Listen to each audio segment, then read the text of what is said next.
I'm going to go ahead and start. Sure it's on?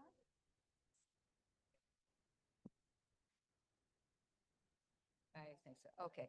I'm I'm going to go ahead and start. Thank you all for coming. We're talking about clean water tonight and the fact that Florida might be running out a little bit. Yeah.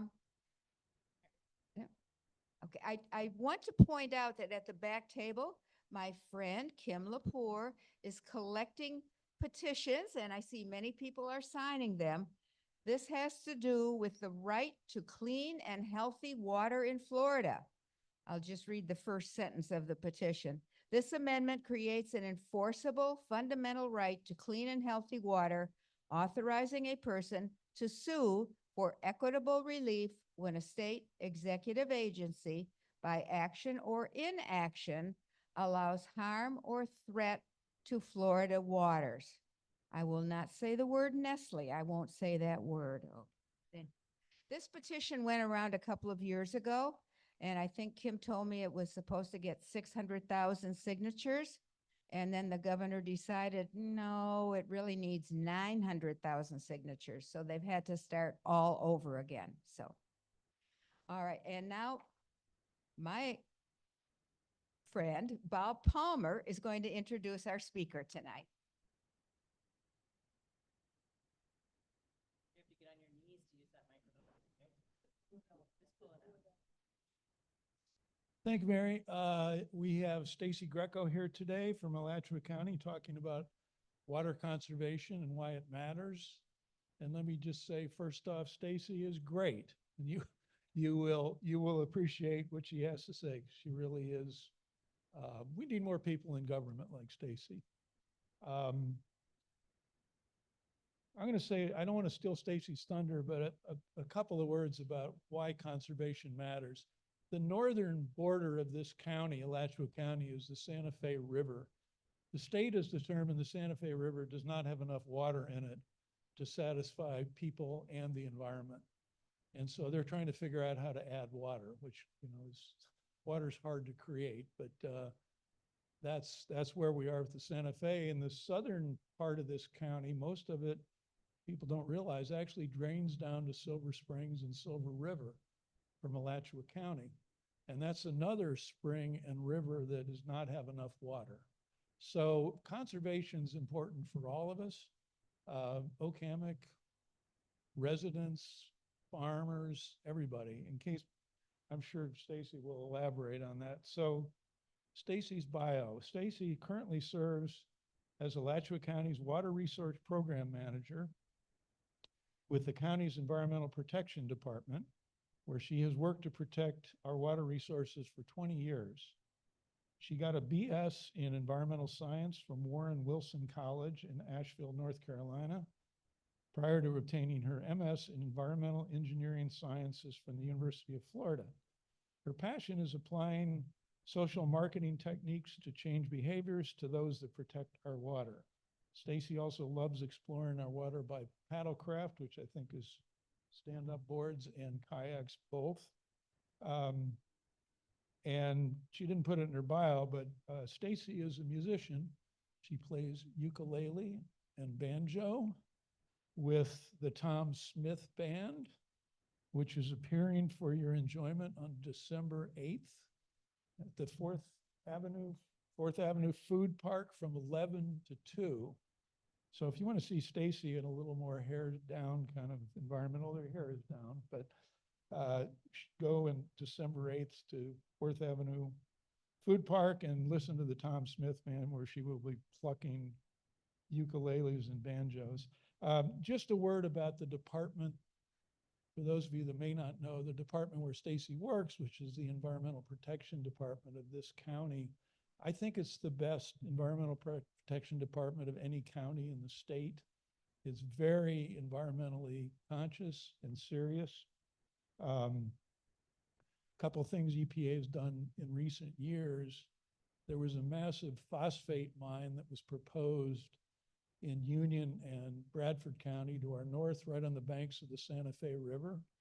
And EPD and Alachua County, really in conjunction with Union County, has kind of put the kibosh on that. It doesn't look, at least last I've heard, it doesn't look like that's going anywhere. So we can thank EPD for that. This county has one of the strongest, if not the strongest, lawn fertilizer ordinances in the state, which Stacy can talk about if anyone has a question on that. She's been very active in swapping out turf for Florida-friendly landscaping, and another subject on which she's very knowledgeable.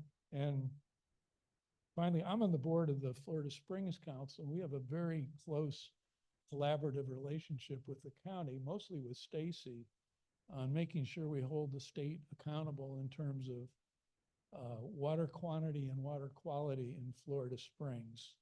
And our collaboration, Stacy and I are at a lot of meetings together with state agencies dealing with those programs in the state government that are supposed to protect water quality and quantity. And I guess we're making some progress. You can make your own assessment of that. Anyway, Stacy does tons of education on water conservation. I hope her talk inspires a lot of discussion here. I'm pretty sure it will, including the topic of water conservation here at Hammock. So Stacy, without further ado,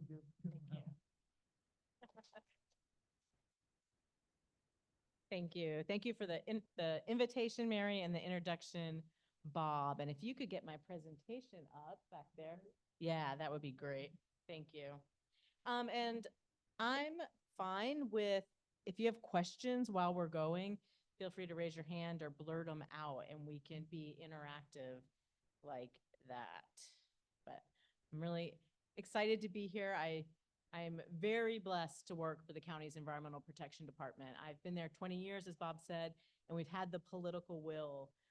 When I go to meetings across the state and I talk to my counterparts, they're like, how did you do that? How did you convince your commissioners? I'm like, I didn't have to.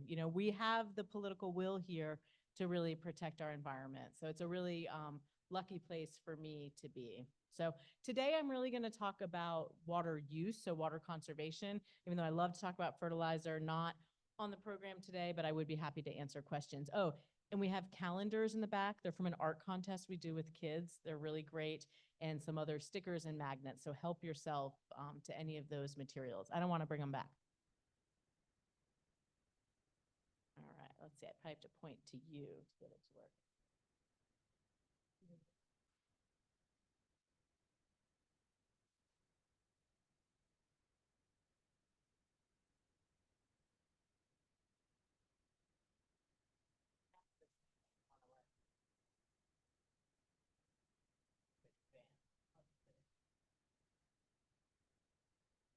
It worked for us earlier.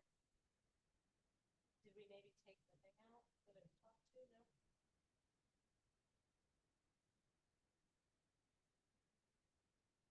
I can push back here and stand and do the.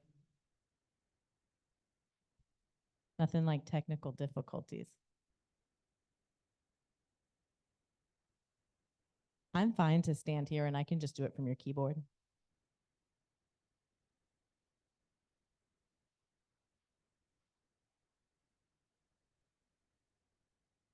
I'll do that. And if you figure it out, you can let me know. But actually, I could probably even just take this with me. Nope, that's not working either.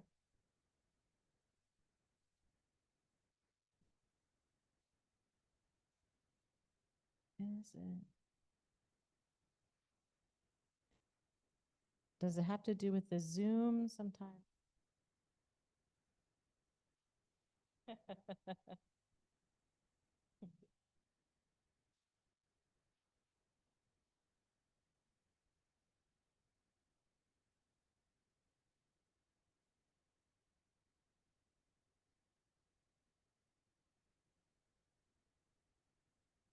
Did you stop share?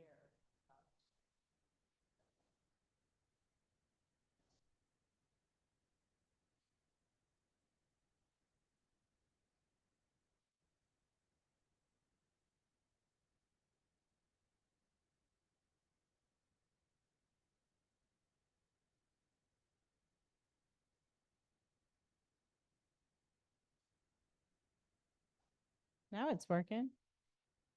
But now the Zoom isn't on. I want the closed captions.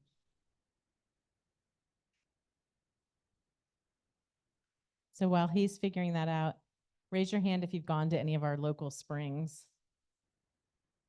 All right, good. Sometimes I talk to groups, like tomorrow I'm going to be at a school, and Williams Elementary School in the east side of Gainesville, and I'll be talking about springs, and people are confused. Sometimes people don't get out and get to enjoy our springs, but we're super blessed. We have the highest concentration of freshwater springs in the world, and it really is an economic driver. Um, not just for the recreation part, especially the cave divers.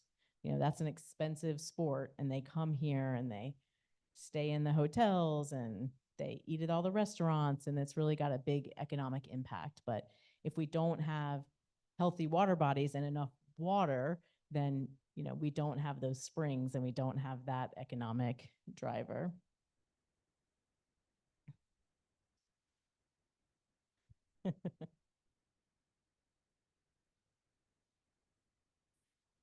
Sure, let's go back one. Okay. So everyone probably recognizes planet Earth. We're the water planet.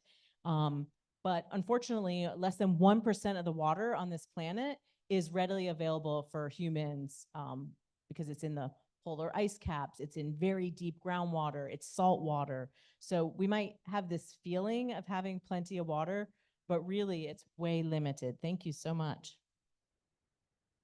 Perfect. Thank you so much. When I'm in classrooms and I ask about where our water comes from, they know. Students now are learning that our water is from the aquifer. It's groundwater in this area. Some of you might have used to live in other areas where water might have been from surface water, from reservoirs and stuff. But for us here, we get our water from underneath us, from our groundwater. And this is from a campaign that we did where we have found that something like 60% of adults in our area don't know where our water comes from. So when we say use less water to protect our springs, they don't understand that connection. So this was a campaign that I got a grant to try to move that needle, to help people understand where do we get our water from. Like I mentioned when we were working on getting the presentation going, we have a ton of springs in this area. I know you can't see all those names, but all of those words are different springs. And some of them you've heard of, Ginny Springs, Blue Springs, but we have all these other small ones that you can see them under different river conditions. So every time I go out on the Santa Fe River, it's a different river.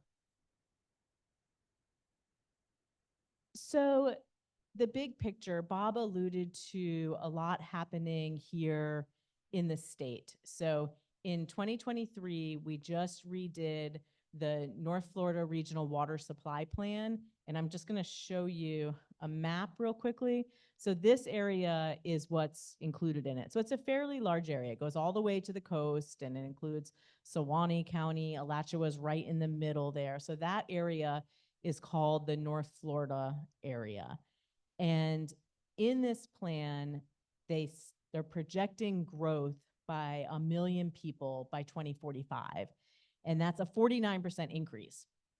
And that's a lot in not a very large amount of time. And in that report, they tried to anticipate climate migration. So people that get sick of having the big storms on the coast and moving over, but that science is not very evolved, figuring out how people are going to move and when they're going to move. But with this population growth, they are projecting a 32% increase in water demand. And the big scary thing to me is, how are we going to get that water? And the proposal is for big water supply projects. And that has a price tag of $2.17 billion. And that return on investment, right, is $15 million for every 1 million gallons of water. But that plan also has water conservation in it, but it is at much less. It is only 57 million in water conservation, but the return on investment is much greater. For every 3.4 million you spend, you can save 1 million gallons a day. So when I'm seeing these numbers and I'm seeing elected officials see these numbers, I'm seeing the light bulb go out, that they are now starting to understand the value of water conservation, that really it's much more cost effective to do better with what we have than to try to do these expensive engineering projects to create more water. And this is all talking about projected growth. As Bob said, we don't have enough water as we are right now to also keep our healthy springs. And I think we'll really see that the next drought we get into. And what that is, if anyone likes to follow state politics, that's MFLs, the minimum flows and levels. That is the regulatory program for that. And that is happening right now. And in the Ichetucknee and Santa Fe rivers, it's in recovery, prevention, depends which plan you're looking at, which year, but it's going through the rulemaking right now. And, we're really hoping that we get some strong regulatory measures in that can give us meaningful water conservation, because the low-hanging fruit is gone, right? We can't all just turn off the water when we brush our teeth and save our springs. We really need to make big changes. Yes.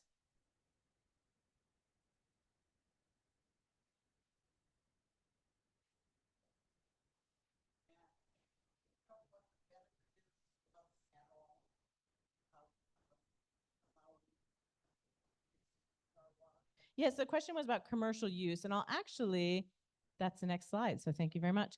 This is showing how do we typically use water. This is 2015 data. Unfortunately, this report is not generated anymore. This one was published in 2020 and was probably the last one. And this is looking at just in Alachua County, how do we use water? And the biggest use in Alachua and actually across the state of Florida is public supply. So this is the water that we purchase from utilities. It is metered water. We know how much we're using. This actually is mostly driven by residential use, but that does include some commercial use for like restaurants, hotels, things like that purchase their water also from a utility. Agriculture is our second biggest use, and it's at 15 million gallons a day, and that is estimated. They're doing a better job at metering agriculture, or at least using other tools to estimate it, but it's still estimated, and that is our second largest use across the state of Florida. If you go to some of our neighboring counties, like Gilchrist County, ag would be your biggest use. Domestic wells in the red there, that's private wells. So that would be like a well that you have here that services your landscape. Golf courses is pretty low here. If you went to Brevard County, it would be pretty high. When you look at total use, let's see. So like bottled water would not be in this graph because it doesn't fall within any of these. But bottled water is actually a pretty small use when you compare it to these other things, which isn't saying that I support bottled water, but it's one that comes up when I show this graph. I always get those questions, and it's very important where you're pulling water from, right? So if you are pulling like right near a spring, you're definitely diverting all of that water away from it. But when you're just looking at the big uses, it's actually a fairly small use, but I think we need to reduce all our uses, regardless of how small they are in the big picture. So I'm going to have a little rant here about irrigation wells. So this is Alachua County, and we really don't have good accounting of how many wells are out there. The state has not done a great job at keeping track of wells. So this little area here in the red, all of those purple dots are areas where we think that there's an irrigation well. So those are people that have a GRU account, so they're paying for GRU water, but then they also have a well according to the Water Management District. So if you're paying for GRU water and you have a well, that means that's an irrigation well. And typically why that happens is someone gets sick of paying that high water bill, because what our bills do, the more water you use, the more expensive it is. So it's to try to get people to reduce their discretionary use. So that lawn watering, we want everyone to be able to afford water for cooking and cleaning and bathing. But then once you start to use more, you want it more expensive. So the problem with this is we think there's about 150 wells right here. I'm sure that there's also a cluster around High Springs, Alachua, Newberry, in Gainesville. This is just the only place that I had the data to intersect. So I showed this to the Suwannee River Water Management District, And they are actually have a contract right now to try to get a better handle on how much water is being used by irrigation wells. Because the problem with it is you lose the price signal. So these are high water users that now aren't getting a water bill. And then we don't know what that water use is. So in this pie chart, those wells aren't in there. If someone has an irrigation well, when we are doing water supply planning and looking at the future, we have no idea how much those wells are using. So it's like we're trying to balance the checkbook, but someone has an ATM card and we have no idea what they're doing with it. So it's a big problem from a data perspective and a water use. So how does a typical resident use water? The largest use, if someone has an irrigation system, it's outdoors. It's your irrigation system. Toilets are your second biggest use, and showers, depending on obviously, we encourage people to take a shower in 5 minutes or less. But if you had a job to reduce water use, which is my job, we focus really on that outdoor water use because that's really where we get the bang for our buck. And I promise you, I'm not going to bore you with a bunch of data, but this really tells an important story. So this is 2021 water use data for GRU, and it is broken up into the 5-year increments of the year that the house was built. So all the way over here, houses that were built from 1915 to 1920 in the year 2021 are using about 120 gallons a day. So those are older homes. All the way over here, let's use this one. These are houses that were built between 2010 and 2015. They are using almost 300 gallons per day.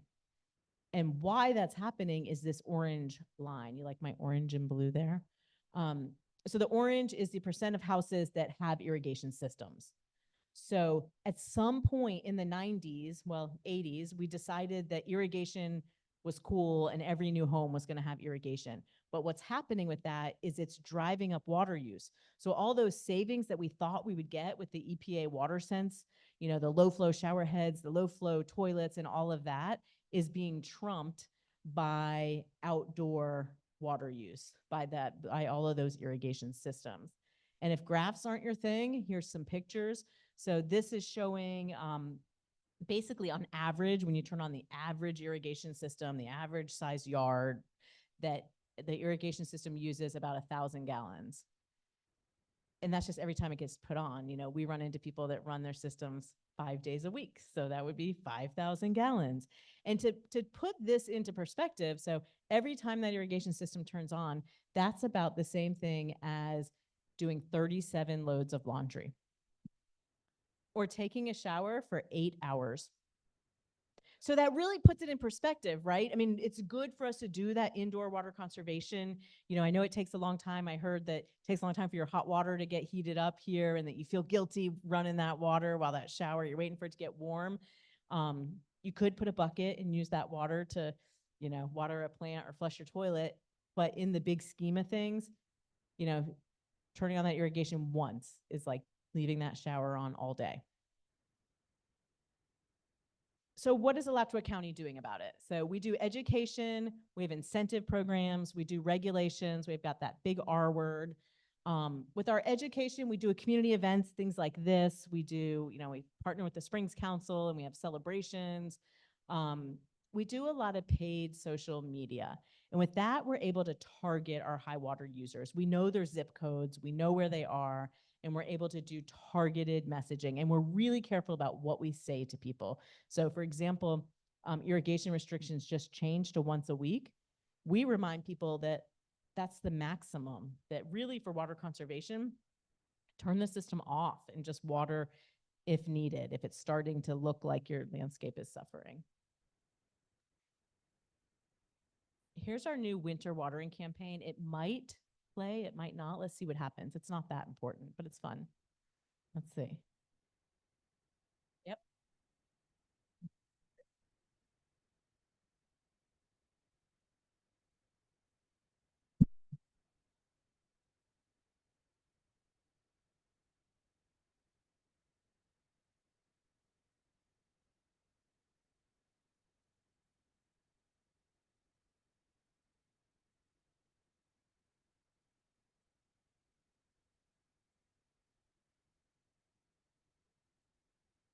So that's playing on, it is such a Florida thing. No one else wears socks with flip flops, guys. Like, so that was like a fun way to get attention, but really trying to tell people, in the winter, we don't really need to be irrigating. So that's something that we do paid social media for. Public outreach, education is not equal. So we don't just do that as a public service announcement and it runs at 4 a.m. on some station that no one watches anymore. We actually pay to get our messages out in front of our target audience. We do irrigation tune-ups, and we did a little pilot test where we went to 42 different properties and our staff ran the irrigation systems and just looked to see what was happening out there. And during these 42 tune-ups, we found 30 of these did not have rainfall shut-off devices. That means that in the rain, they're probably watering. They found 126 leaks at 42 places. Our staff, by talking to people and messing with the controller, was able to eliminate 32 days of irrigation a week. Remember, that's 1,000 gallons every time it's turned on. They reduced those run times by 658 minutes a week. And we were actually able to analyze this, and it was savings of 176 gallons per day per house. So that adds up. It means a lot for our springs, but it also is reducing people's water bills. We've gotten some testimonials of people reaching back out to us and like, wow, we really noticed that on our bill. It's super staff intensive, but we got funding recently. So now we've got money where when we find those issues, we can help people to fix them. We have a design code, actually probably the strictest one in the state. So in 2016, we got our first code adopted, and this actually started in 2012. Anyone remember the Fragile Springs effort? The Gainesville Sun ran all these articles and all these pictures. There were some talks that the Gainesville Sun and John Moran and a bunch of people really got the word out that we were in extreme drought. Post Springs was about to stop flowing. So I went to the county commission and said, can I do something to reduce irrigation? And they said yes. That was in 2012. I got it adopted in 2015 because it takes a while to work with stakeholders. So in 2016, we now started regulating every single irrigation system on yards. I can't touch agriculture, by the way. Agriculture is protected by the state. So anything I'm talking about is not agriculture. And this was a huge step because this is an unregulated industry, which is crazy since it's the biggest water use that we have. So it was a big step, but it was also a baby step. So we just did a major overhaul in last year of that code, and we now limit permanent irrigation to 50% of the yard. So we're kind of forcing people to go back to not having that irrigation. Remember that graph I showed you that house that was built in 1915 used a lot less water? We're trying to get back to there where we don't have irrigation everywhere. We also have irrigation restrictions. Really, we're only allowed to do what the state does. Local governments, our hands are often tied by the state. So we have found that by enforcing the irrigation restrictions, it really does save water. This is our vehicle that we drive around in, but it creeps back up. People start to like turn it on again, and people are scared of those irrigation controllers. They don't know how to program their clocks. So we would actually really like to go to once a week year round. So no more of this having 2 days a week in the summer when we get all that rain. We think that could reduce water use by 40%, but right now we're preempted from the state from that. So that's something that I'm constantly fighting for, and maybe one day we will get that. And it might change landscapes, right? They might start to look a little different, but for me, that's a price that I think we should be willing to pay if we want to have water for our future and not have to pay billions of dollars in projects. So why do we still have these landscapes that use a lot of water? So there's a lot of barriers to converting to less intensive landscapes. One is social norms. The traditional landscapes are mostly turf. It's expensive. So when a builder builds a house, they're trying to maximize their profits. The cheapest thing is to put in turf and with irrigation, and then, they walk away. There's industry resistance. We work a lot with the industry, and there's I mean, I think there's fear that their business model, they're gonna have to change it. We saw that with our fertilizer ordinance. You can only use fertilizer for 4 months out of the 12 of the year. And the industry had to change their model. I'm not aware of any companies that went out of business, even though they all told me that they were gonna go out of business. Um, so there's just resistance. So it's hard for us sometimes to find the contractors that really are doing, landscapes that conserve water. There's also resistance from homeowners associations. How many of you used to live in a neighborhood with an HOA? Okay, some. In the 2000s, the state passed a statute that said you could not prohibit someone from doing Florida-friendly landscaping, and we were super excited, but they didn't put anyone in charge. So what happened with that, if a homeowner and an HOA got into a fight, they would all call me and it's like, I can't help you. Like the state didn't put me in charge. They'd have to go to court. And that is a major barrier to change your landscape, right? So what we did in the county was we put ourselves in charge. We adopted an ordinance that said in Alachua County, you cannot prohibit someone from doing Florida-friendly landscaping. You still have to follow the rules, the process of making changes to your landscape. But this has really made a lot of HOAs more open to people making changes to their landscapes. And we've had a lot of luck until recently. We had one neighborhood that was really adamant that people had to have this strip of turf. And so what they were doing, this is someone that just put irrigation in just to irrigate that. So you can see what's happening. They're irrigating the road because that is too narrow of an area to try to irrigate. This is a tree. I don't know if you can tell. It's very overly pruned because what was happening here, it was too shady for the St. Augustine grass that they were allowed to have. So they had this homeowner prune. So we had a case where the HOA wanted a woman to take down a healthy live oak tree. The woman did not want to, the homeowner. She followed all the rules. She happened to find out about us and we got involved and we worked with the HOA and we sent the extension agent out there and said, cutting down a tree so you can have more light to grow turf is not Florida friendly. But they fought us and we actually went to court and we won. And they had to pay us a fine, I think like $3,000, but more importantly, they had to pay their lawyer. So we are now at a point where we're wondering, how do we get this message out for other people that are wanting to make changes, but their HOAs are in their way? So my lessons learned in my 20 years is we need to shift our landscaping paradigm to have different expectations of our landscapes and to be less resource intensive. Because today we just talked about water conservation.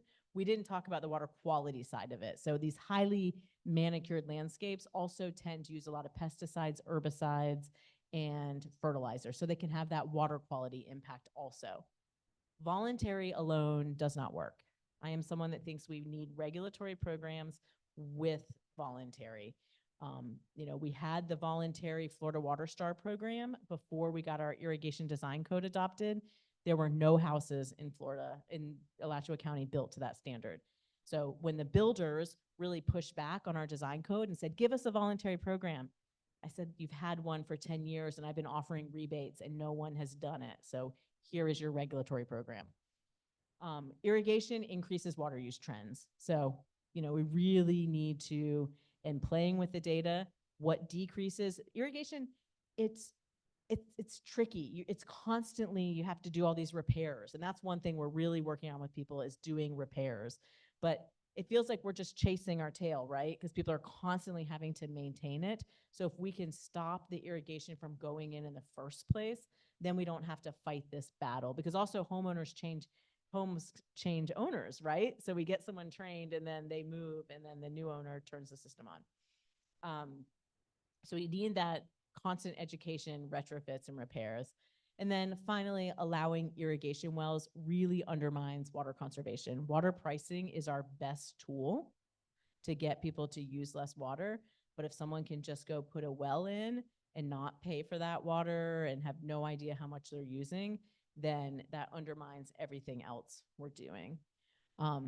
And I wanted to end on a slide on our irrigation level up program, because I know we've had some talks with Oak Hammock about participating. So this is a grant program where it's a 50% rebate, and it's $2,000 for residential, and you're considered commercial here, so you could get up to $8,000.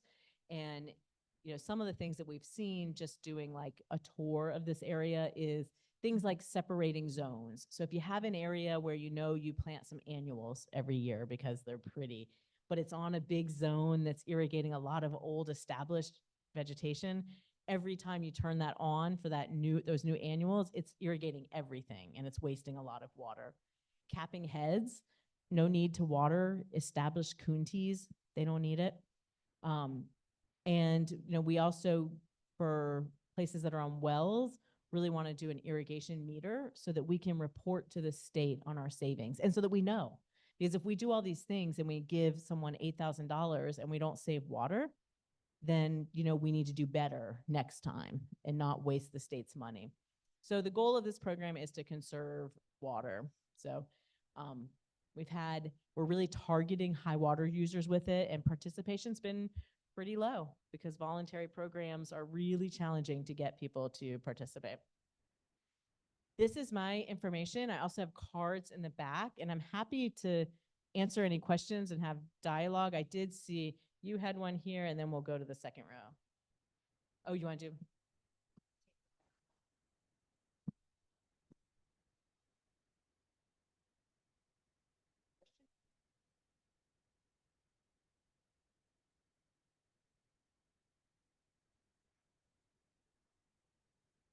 I think it was this rebate program. When I read the fine print, it said the person that did the work had to be on an approved list of vendors. And if so, how do we get on it?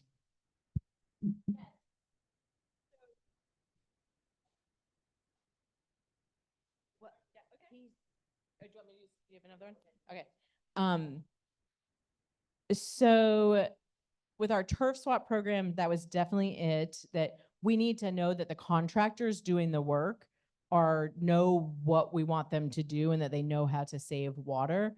So for all of our programs, we have rebates we typically have a list of vendors so that we make sure that they do it right. Because typically you're doing the thing, you're doing the changes to your landscape, and then you're sending us paperwork asking for a refund. And if you didn't do it right, you're not going to get the money. So we're always accepting new vendors. So if you know someone that's an irrigation contractor or a landscaper to get on that list, please take my card and let me know. Reach out to me.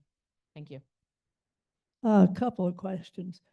Where does the city fit in this? Do they have similar regulations? Does the county take precedence in this case?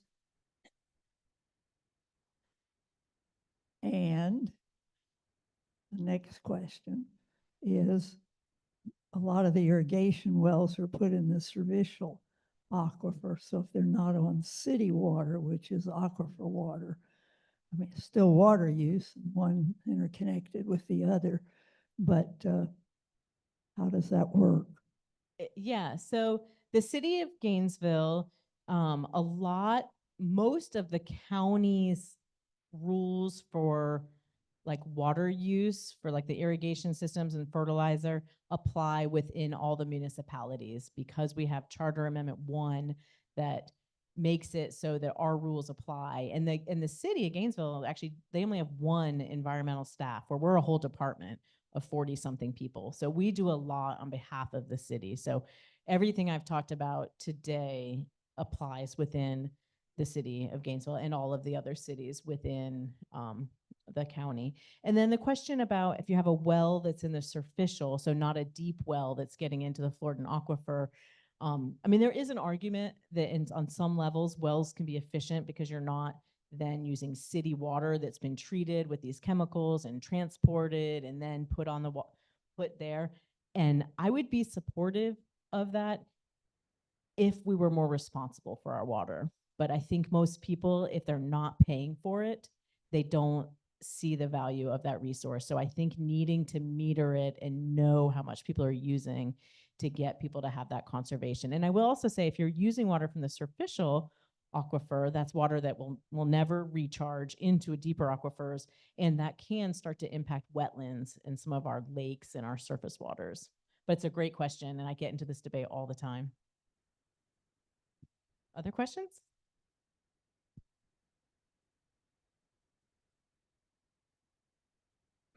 So at Hammock, for our domestic use, there's no incentive for me to take a 5-minute shower versus a 20-minute shower.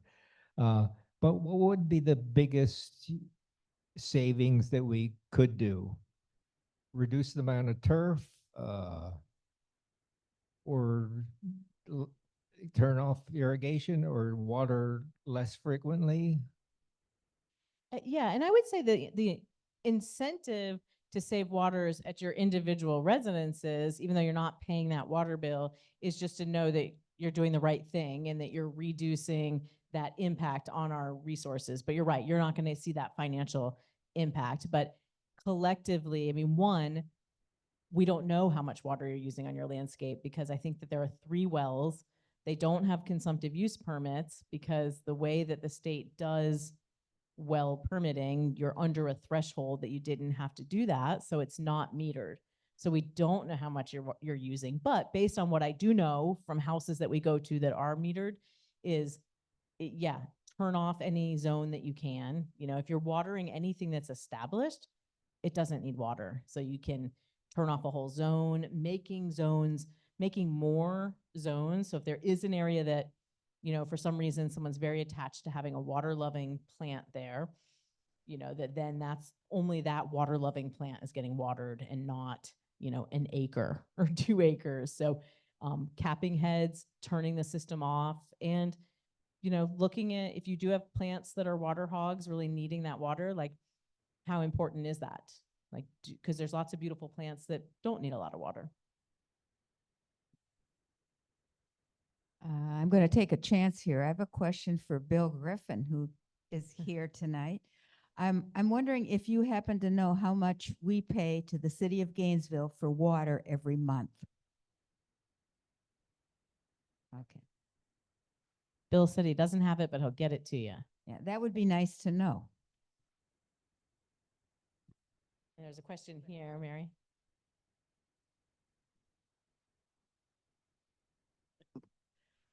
This is a 2-part question. The first one is, and I understand, and tell me if it's correct or not, that the corporations can draw free water from the aquifer, and then they bottle it up and sell it elsewhere. That's number one. If that is true, then what kind of regulations do we have regarding how much water they use, and why do we do that? Yeah, that's a great question. And I would say it's not just corporations. I mean, any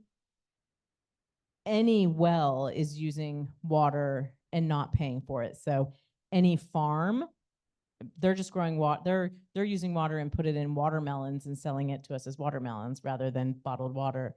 And I think that we need to revamp our whole consumptive use permitting process, the way that the state allocates water. That, you know, right now it's very easy to get those permits. And as we see that we've already over allocated.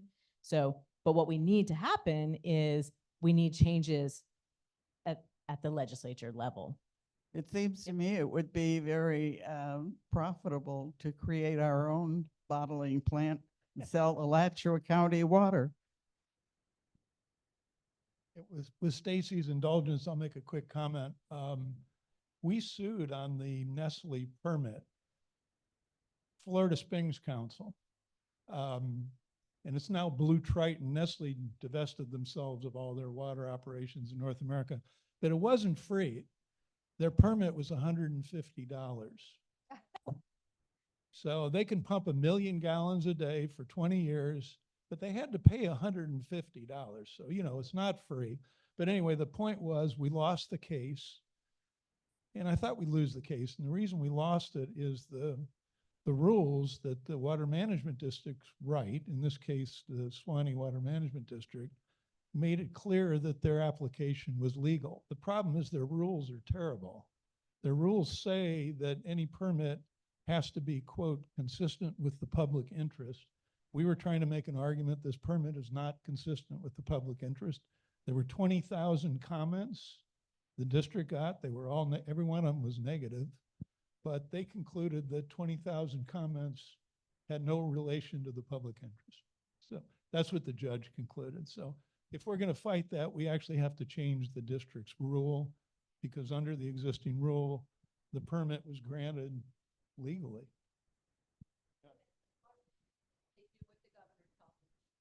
Absolutely. I mean, I am staff for the county and I work very closely with staff at the Water Management District and DEP. And there's a lot of great people that really care about our water. But the water management districts are their structure, it's a governing board that's appointed by the governor. And DEP always has a secretary that's also appointed by the governor. So you can only push things so far as staff. Upset too many people before you're told your policy is not going to make it. The judge was appointed by the governor in Bob Palmer's case with the Florida Springs Council. Yes. Other than it being the right thing to do to meter our wells so that we could figure out if we're using too much water in our landscape and maybe we really should do something about it. What happens if the water levels go down?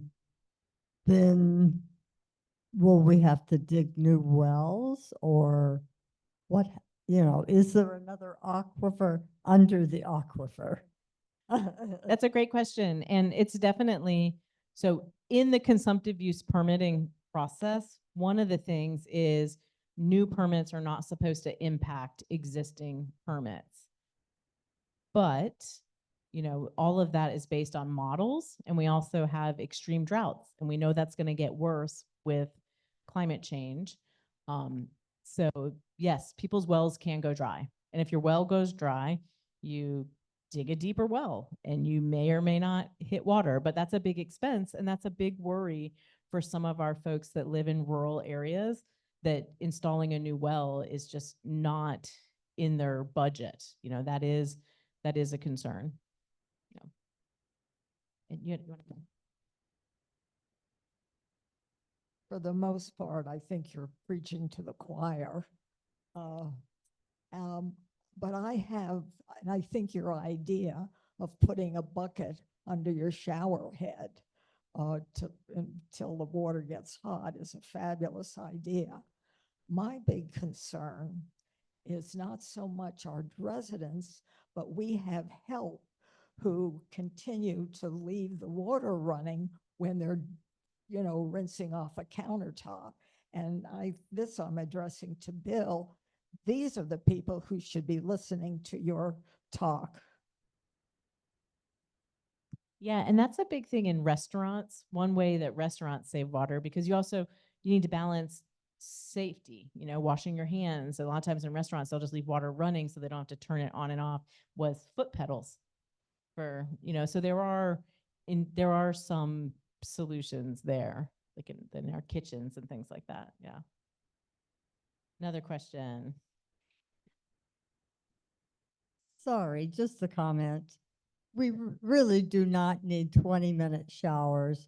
You can get clean in 3 minutes probably.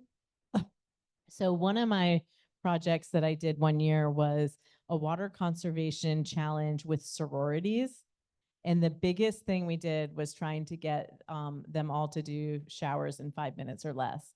And, we actually read their meters to the sorority houses every week. And it was really fun. I mean, some of them I really think were taking 5-minute showers, but unfortunately, if one of the houses turned on their irrigation that week, then they lost regardless of the 5-minute showers. It's my understanding that it's illegal for the climate to change in Florida. Is that correct? Yes, absolutely.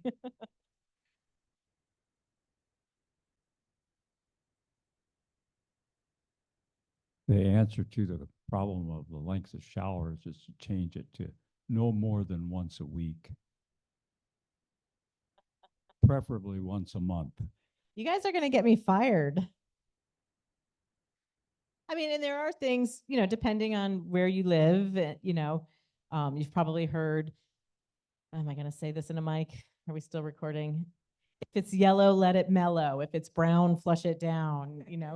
People sometimes don't flush their toilets all the time. And definitely when we're teaching kids, we teach them that a toilet is not a trash can, because sometimes you'll see people blow their nose or something, put it in the toilet and flush the toilet. So trying to teach things like that.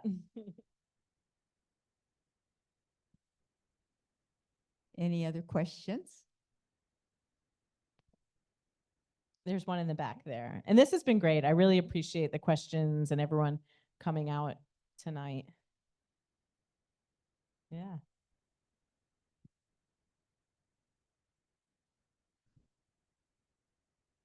Thank you. We moved here in 71, and for the next 10 years, approaching 50, I drove across a place called Hogtown Creek. What is the origin of the Hogtown Creek water, and where does it end up? Yeah, so Hogtown Creek is in Gainesville, in central Gainesville, and it goes into the aquifer. It goes into a sinkhole. So it becomes groundwater. So that is actually recharge, which is good for the aquifer. It's also challenging that is an urban creek. So any pollution from like pet waste, fertilizers, and things like that goes into that creek before it recharges our aquifer. The headwaters are kind of behind Lowe's. Is that Lowe's or Home Depot? Home Depot on 441 there. And there's actually a park now, a city park that was not there when you moved here in the 70s, Hogtown Headwaters Park. So in that area, that's kind of the top of that watershed, although there are some tributaries that go north of there. So it drains a big part of Gainesville, Hogtown Creek. My second question. When I came here to interview to be at university, I flew from Jax into the Gainesville airport. It was the evening, and I was stunned by the large number of lakes over that area. Has the average lake level gone up or down over the last 20 years? Yeah, so it's a great question. And they really fluctuate based on, weather. Noonan's Lake, during that 2012 drought, we've got some great aerials. Like it really shrunk, but it came back. So a lot of our lakes in Alachua County are really driven by weather. But if you go to like the Keystone Heights area, some of those lakes are more connected to the aquifer. So those lakes have really dropped as we've seen population growth and more people pulling more water. So those lakes aren't rebounding as much as our lakes are here because it's that groundwater. So we are definitely mining groundwater. We are using more groundwater than we're replenishing with rain. And those lakes, those Keystone Heights lakes, are really showing that. Yeah, but our lakes have stayed pretty, they go up and down here. But we are projecting that some of the change, we just did a climate vulnerability analysis, and we're anticipating, more frequent intense storms and then more periods of prolonged drought. So I think we will see those water levels kind of go up and down more in the next coming years. Any more? I'll add one thing. As a master gardener, I've been hearing more and more that we seem to over fertilize, that plants don't need as much fertilizer as we think they do. And if we could cut back on our fertilizer use, that would also help the quality of the runoff. Yeah, and one thing we try to tell people is with their landscapes is try less and see what happens. So like with our fertilizer campaign, we really focused on people in HOAs that are really telling them what to do in their landscape. We said, skip the fertilizer in your backyard. See what happens. If your life does not fall apart, then you could try it in your front yard. And, and people have been doing it. We've been really decreasing the use of fertilizer, and I have not heard major complaints about the way our landscapes look. Did you have a question, Christy?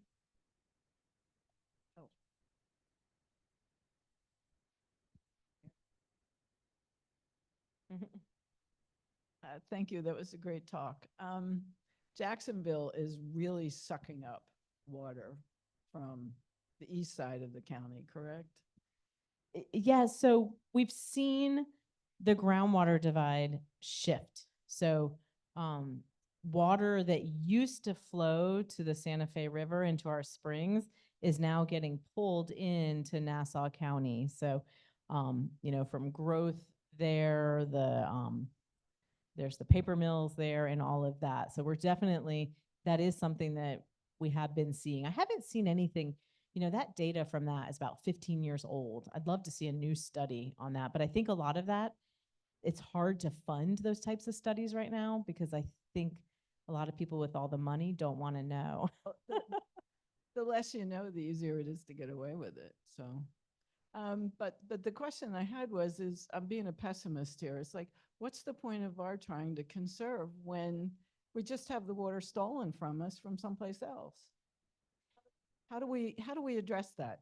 Yeah, and that's a tricky one, right? Because it is, you brought it up with bottled water. That can be really frustrating that you see people pumping water and selling it in Jacksonville, stealing water that we still use a lot ourselves. So when we look at what we're using here in Alachua County, it's still pretty darn high. So I still feel like we have a lot of room for improvement. And, I think you just have to do your best and go fight the political fight also to change the rules and to change the laws so that those other people can't be pulling and using more than their share.